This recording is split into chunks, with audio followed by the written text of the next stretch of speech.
Handcuffs flashed under sirens as the billionaire stared at a little girl holding a cracked silver watch. Rain glazed the plaza, turning the glass tower into a wavering mirror of his ruin.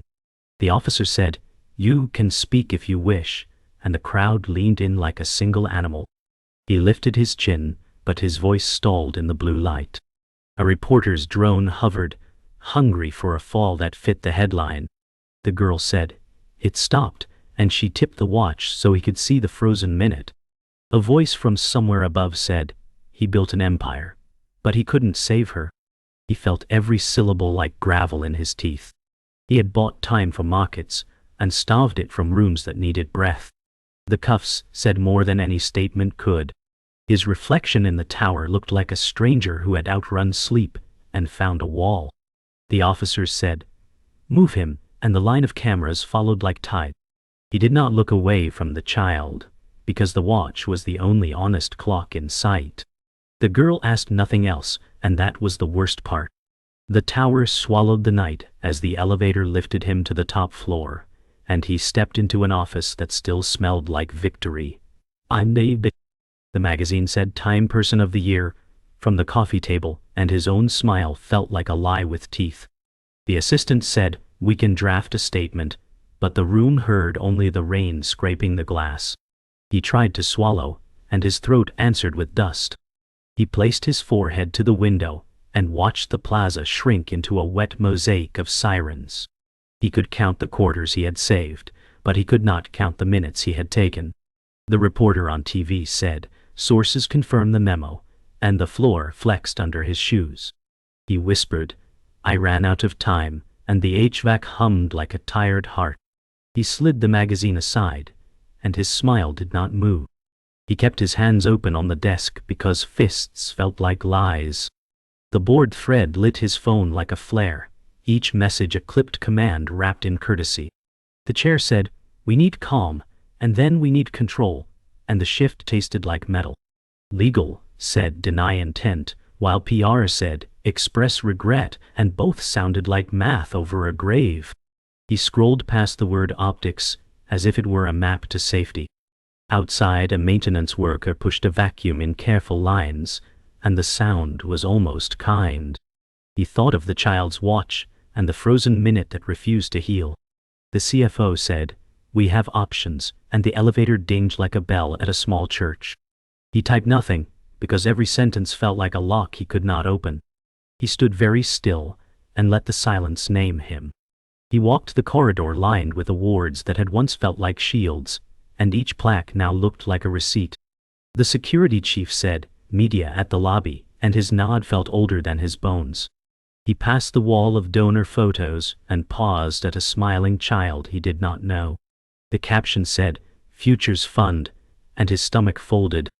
He pushed into a small conference room where the glass made him visible and alone. He thought of the moment the tower first opened, and the way the doors had sighed like a stage curtain. He whispered, "I will not hide," and the room had no opinion. He sat on the edge of a chair, the way guilty men sit in stories that end badly, and promised himself a truth he had not yet found. Dawn smeared gray across the river when the intercom clicked, and the lobby guard said, "There's a child asking for you." The sentence knocked a breath from his chest. He walked to the elevator without his jacket, palms cold. The car descended too smoothly for a man who needed friction. The doors opened to a small figure in a yellow coat, holding the same broken watch like a verdict. The guard said, "She insists," and stepped back. The girl said, "It stopped for her," and the lobby swallowed every echo. He took the watch with careful, useless hands. He said, "I am sorry," and the words felt thin against the glass. The girl waited, because time had taught her patience he had never learned. He raised his eyes and understood the story was no longer his to pace. The first lesson Adrian Cole learned about time happened under fluorescent lights that hummed like insects. His mother counted coins beside bruised oranges, and the register's beep felt like a gavel. The clerk said, "Maybe next week," and looked anywhere but their eyes. Adrian said, "We can do without," while his stomach argued. Outside, Rain turned the parking lot into a dull mirror that showed them small. His mother said, "We're okay," and folded the receipt like it could warm them. He watched a man swipe a card and leave with overflowing bags, and the world felt tilted. He promised a cracked sky that he would never stand there empty again. He promised he would outrun every line and every lock. Years later, he could still smell citrus cleaner when the markets opened. He told himself the aisle was fuel, and not a wound. The lie worked until it did not. Adrian sprinted through school like a man chased, trading jokes for extra shifts and sleep for scholarships. A guidance counselor said, "You don't have to carry all of it," and he heard only velocity. He took internships that paid in access and swallowed pride like aspirin. The first boss said, "You're useful because you never stop," and he wore that praise like armor. He learned calendars as battlegrounds and emails as weapons. When his father tried to visit, he scheduled the grief for a later quarter. Adrian said, "I am busy," and the door clicked with relief and regret. He built a vocabulary that turned people into charts. He told himself it was temporary, the way winter is temporary. Thaw never came. He rose because he was lighter without attachments. He did not notice what he had dropped to climb. Across town, Lena Hart learned time by listening to gears breathe in her grandfather's repair shop. He taught patience with a loop and a soft brush. Grandfather Hart said, "Every second is a promise," and she tucked the sentence behind her ribs. She fixed school clocks for free and kept a ledger of favors, not debts. When he died, the landlord raised the rent like a dare. Lena said, "I will keep the door open," and painted the sign herself. She took a second job at a literacy center, sorting books that smelled like hope and dust. She biked home at midnight and warmed her hands over tea and ticking metal. People brought her heirlooms and left with steadier hearts. She never rushed to spring back to life. She refused to hurry grief or joy. The town learned to breathe with her. Lena carried a proposal to a sleek boardroom where glass turned people into silhouettes. A receptionist said, "Vendors use the service elevator," and her smile never reached policy. She waited beside crates of bottled water and counted the seconds no one else noticed. The operations lead said, "We admire your mission, but we need scale," and slid the folder back across a table that smelled of lemon and distance. Lena said, "Scale is people showing up," and their pens did not move. She walked out without raising her voice, because rage wastes breath. She stopped by the literacy center and unpacked boxes with a volunteer who thanked her like a friend. A little boy traced letters on a page and grinned. Time felt honest there. She decided she would build without permission. She decided she would make seconds count anyway. Back in the tower, Adrian watched a city that mistook speed for mercy. The PR director said, "We can shape the story," and he tasted ash. He kept seeing the little girl's watch, a tiny moon that refused to turn. He remembered the aisle and the promise that had bitten him into a man. Adrian said, "What if we stop?" and the room flinched like he had sworn. The CFO said, "Stopping is not an option," and spreadsheets glowed like stained glass for a faith he no longer held. He felt the building hum around him, a giant clock with teeth. He thought of the word pause, and how it sounded like breath shared. He did not know Lena Hart yet, but her seconds were already changing his. He closed his eyes and counted to 5 times. The world did not end. Something else began. The bell over Lena's door rang like breath returning as Adrian stepped in with a thrifted watch cupped in his palm. The shop smelled of oil and orange peel. He stood straighter than necessary. She looked up from a balance wheel and saw a man pretending not to be tired. Lena said, "What seems to be the trouble?" and he set the silver case down with care that felt like confession. He said, "It was my mother's," and his voice lost its armor. She lifted the loop and smiled without apology. Lena said, "Then we will go slow," and the word slow sounded fearless. He watched her hands, precise and kind, coax a stubborn spring to listen. The clock on the wall beat a soft, steady truth. Adrian said, "I am not used to waiting," and she said, "Time is not used to you either." He almost laughed. He almost stayed. His phone throbbed with a crisis he had created. He let it vibrate in his pocket until the sound felt small. Lena said, "Come back tomorrow," and he nodded like a student at last bell. He returned with coffee and a list of questions disguised as small talk. She returned with truths disguised as kindness. Lena said, "Your watch wants rest," and he said, "So do I," before catching himself. He asked about the literacy center, and she brightened like a lamp switched on. Lena said, "We host nights for parents who were never given time," and the sentence hit like tide. He offered a donation with the practiced ease of a man who buys solutions. She held his gaze. Lena said, "Money is helpful, but presence moves faster," and he felt unprepared. He showed up that night with sleeves rolled and boxes of books balanced against his chest. A boy traced his name and grinned at the miracle. Adrian said, "This feels real," and she said, "It is not a pitch," and he exhaled as if a rope loosened. The world outside kept hustling. The room kept time. The cost arrived on schedule. He missed the gala where donors measured loyalty in photographs. The COO texted, "Optics," and he muted the thread. He stayed at the shop watching Lena reassemble a life in miniature. Adrian said, "What if I am only velocity?" And she set the case knife down. Lena said, "Then learn a different gear," and the room agreed. His sister called about a birthday he had forgotten. He walked outside and told the night he was sorry. He bought a cake at a corner bakery that smelled like mornings. He arrived late and took the candles slow. His nephew cheered like forgiveness. Back at the tower, the board email sharpened into warning. He read it twice and felt the old reflex to sprint. He didn't. He wrote, "Tomorrow," and went to sleep like a thief returning what he had taken. Morning cracked open with headlines about delayed shipments and a hospital that waited an hour too long. Heir said, "Hold the line," and the words felt like sand. Adrian stared at the memo he had once approved. He heard fluorescent hums from an aisle 30 years behind him. He walked to the shop because courage sometimes needed walls that were not glass. Lena saw the storm in his posture before he spoke. He said, "My signature is on a delay," and the sentence shook. She did not rescue him. Lena said, "Repair begins with naming," and placed the watch in his palm. The second hand ticked after its long refusal. He listened like a man near water. Lena said, "Pause is not failure," and he believed her enough to try. He drafted a reversal that would cost a quarter and save hours. The CFO sent 6 objections. He pressed send anyway. The boardroom answered with polished knives.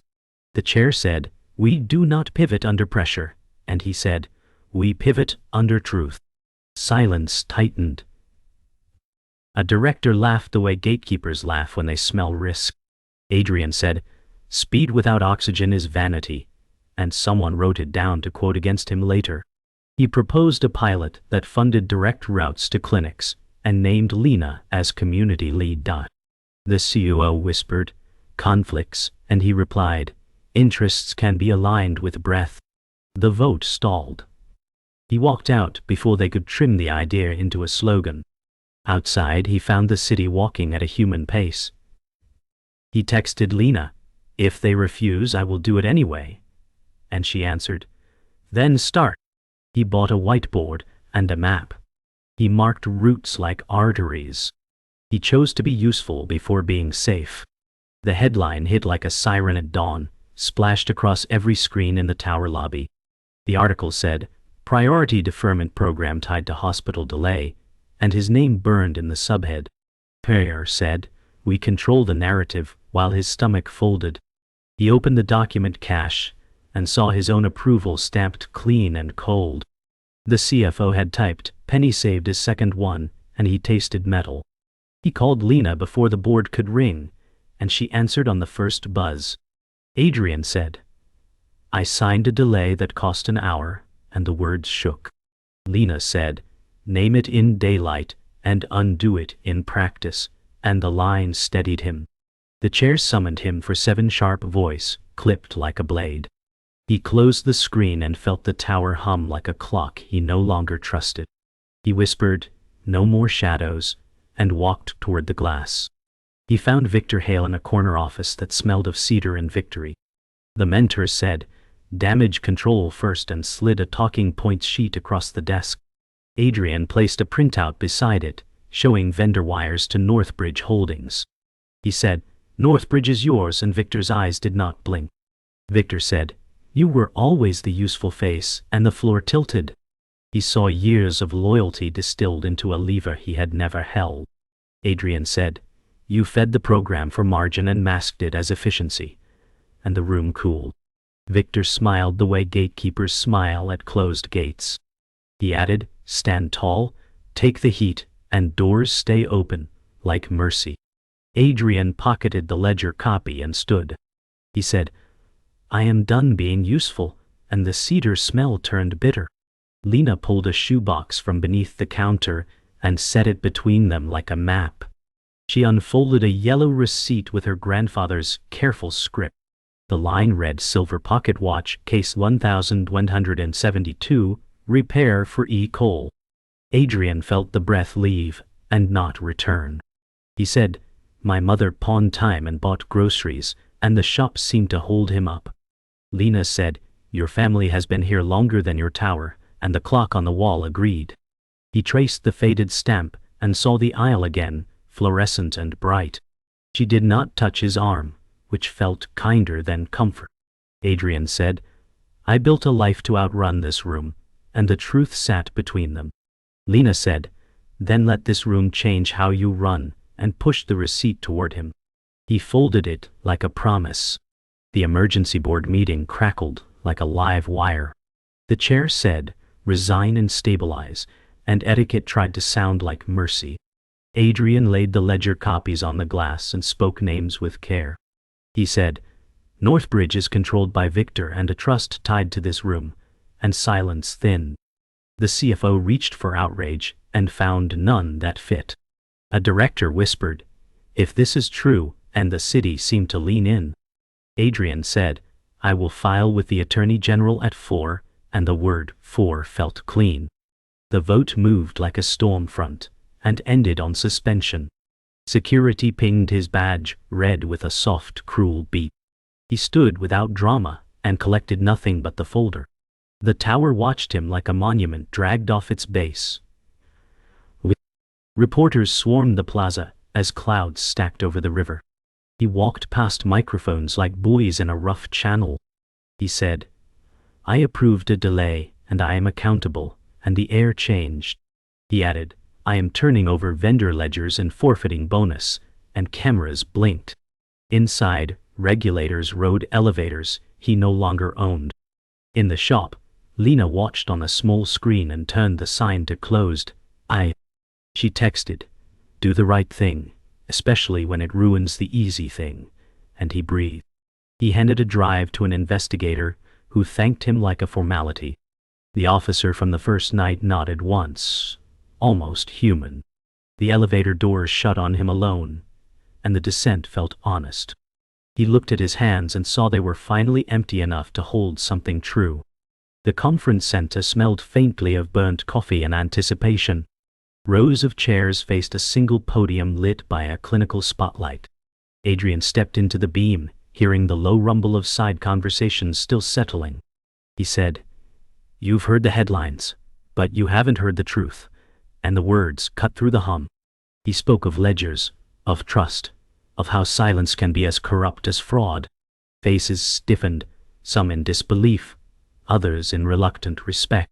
Cameras clicked like metronomes marking the stakes. Lena stood at the back, arms crossed but eyes unblinking. Adrian felt her there, steady as a spine. "This company will not outlive its integrity," he finished, voice unshaken.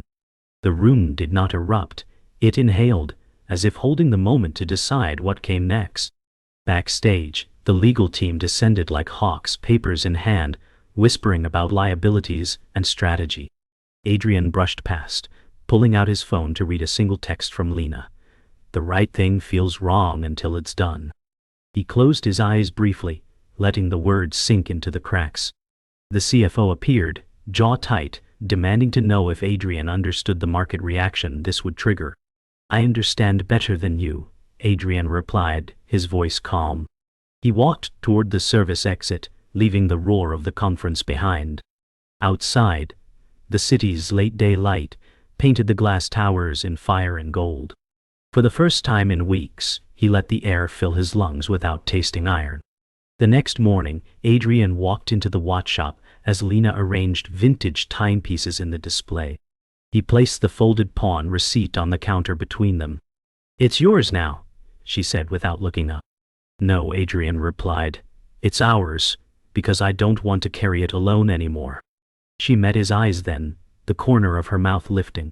The ticking in the shop seemed louder, a steady reminder that time moved on whether they did or not. She locked the receipt in a small oak box beneath the counter. "Then let's decide how to spend it," she said. He realized that for all his years chasing more, he had never once considered what enough looked like. Later that week, Adrian stood outside the regulator's office, manila folder under his arm. Inside were contracts, wire trails, and names. He knew delivering them would close doors he had spent decades opening. As he walked in, the receptionist looked up, startled by the absence of an entourage. "For the director," he said, setting the folder down. No fanfare, no negotiation. Just a man giving away the last of his leverage. Walking out into the midday sun, he didn't feel lighter. But he felt right. And maybe for now, that was enough. That night, the skyline glowed against a rising storm. Adrian and Lena stood on her balcony, 2 mugs of tea between them. "What happens now?" she asked. "We rebuild," he said, but slower this time. Lightning flickered far off, silhouetting the city. She leaned against the railing, close enough that their shoulders touched. The rain started soft, blurring the lights below. He thought about the boy in the car outside the pawn shop, how alone he had felt. And how different it was to stand here now, not alone, with nothing to prove but everything to keep. The penalties arrived like winter, official, and cold. Adrian read the letter barring him from leading a public company, and felt relief slip in with the sting. The board said, closure, while investors said, cost, and he said, consequences. He signed without bargaining, then carried 2 boxes to a rented space over a loading dock. The non-profit name went up in vinyl letters that wrinkled before they settled. He laughed at the imperfection because it felt honest. Lena toured the bare room and traced routes on a wall map with a dry erase marker. Lena said breath before brag, and he wrote it at the top in blue. He hired drivers who knew back roads, and nurses who knew urgency. He learned to count wins in minutes, return to people he would never meet. The tower still glowed across the river, but the glow no longer called his name. He set his watch 5 minutes slow, and chose to live there. The first full run left before sunrise, a van stacked with monitored batteries and labeled kits. Adrian drove, while Lena read off clinic windows like a hymn. The dispatcher said, "Roadworks on 9th," and he adjusted without swearing. They reached a shelter where the power hiccuped at noon every day. A volunteer cried when a little monitor hummed steady through the outage. Adrian said, "We made a minute keep its promise," and Lena smiled, "Do it again." They fueled with diner coffee that tasted like grit and grace. He did not check markets once, and the absence felt like oxygen. By dusk, the route was a loop and not a race. He parked facing the river and listened to the van tick as it cooled. He had never loved a sound that small. The hearing room smelled of old carpet and sharpened pencils. Counsel asked whether efficiency had a face, and Adrian said, "Yes, and last year I refused to see it." He named the memo, and the margin, and his part in both. The prosecutor asked, "Were you pressured?" and he said, "I was eager." The panel conferred and read sanctions like scripture. Reporters waited for a fight and received a nod. Outside, he faced a row of cameras and spared them a speech. Adrian said, "Accountability is not a headline," and stepped aside. He saw a father hold a toddler, and thought of the aisle he had carried for decades. Lena met him at the curb with a thermos and no advice. He drank and let the heat settle behind his ribs. He had never felt steadier with less. On Saturday, the shop filled with kids and patient clocks. Lena taught them to breathe before touching a spring. Adrian crouched beside a boy frowning at a stubborn case back. Adrian said, "We do not force what we mean to cherish," and the boy eased his grip. Laughter scattered like ball bearings on wood. A mother lingered at the door and mouthed, "Thank you." Adrian wrote a checklist in clean block letters and watched small hands follow it. Lena caught his eye and tipped her chin toward the quiet corner. Later, they swept brass dust into a jar labeled proof. He asked, "Do we get to keep this pace?" And she said, "Only if we choose it again tomorrow." He nodded, because choice had finally become a habit. They unveiled the bridge fund in a community hall that buzzed like a hive learning a new song. The mother spoke first, naming the daughter and the hour without trembling. Adrian stood in the back with a program crushed in his fist. The plaque was small on purpose, more quiet than grand. Lena read the mission and did not hurry the words. A clinic director announced that average delays had fallen by half in 6 districts. Applause rose like weather. Adrian said, "This will never be enough," and Lena answered, "That's why it continues." They stacked chairs at the end like ordinary people who had done an ordinary good thing. Outside, the evening softened into a blue that forgave edges. He reached for her hand without looking at a clock. She did not let go. The city skyline blurred beyond the rain-streaked glass, each drop pulling his focus away from the podium. Adrian's name had been announced, but he lingered at the side, fingers tightening on the worn leather folder. He thought of the mornings in the van, of Lena's steady voice, of the weight he no longer carried in numbers and quarterly goals. The hall hushed. He stepped forward, not to reclaim a crown but to close a chapter. "Success isn't what you keep," Adrian said. "It's what you release." Cameras flashed, catching the faint smile that didn't seek applause. In the front row, Lena tilted her head, the look of someone who knew this was his last public stage. He left the award on the podium, unclaimed, and walked back into the rain. The office was no longer his, yet the key still fit. Dust swirled in the golden shaft of late afternoon sun through blinds. He stood at the window where he had once measured ambition against skyline heights. Now, he traced the street below, following a boy chasing a paper plane, laughter echoing upward. Adrian placed the last of his personal files in a box, sealing it with a flat hand. He took one final look at the desk, bare and waiting for another's urgency. "Not my race anymore," he whispered, and closed the door without locking it. They met at the Riverside Cafe, the one with chipped tables and a view of the ferry route. Lena brought 2 mugs and a folder thick with maps. "We could expand north," she said, spreading the pages like a deck of possibilities. Adrian laughed softly. "Still drawing in pen?" She nodded. Their plans spilled into dusk, marked by ferry horns and the smell of rain on stone. They didn't speak of the company, only routes, names, and hours saved. The conversation felt like building something unmeasured. The new depot opened without ceremony, just the sound of a rolling gate and a line of vehicles ready before dawn. Drivers shook hands, nurses checked supply crates, and Lena's laughter carried above the hum. Adrian stood back, letting others give orders. A driver clapped him on the shoulder and said, "You built the road, well, keep it moving." For the first time, he believed it didn't need him at the wheel. The bridge was quiet except for the soft churn of water below. They leaned against the rail, watching a cargo ship slide beneath. Lena asked, "Do you miss it?" Adrian considered, eyes following the slow movement. "No," he said. "I miss the time I didn't give." She nodded, and they stood in silence. The city lights flickered on one by one, not as demands but as distant stars.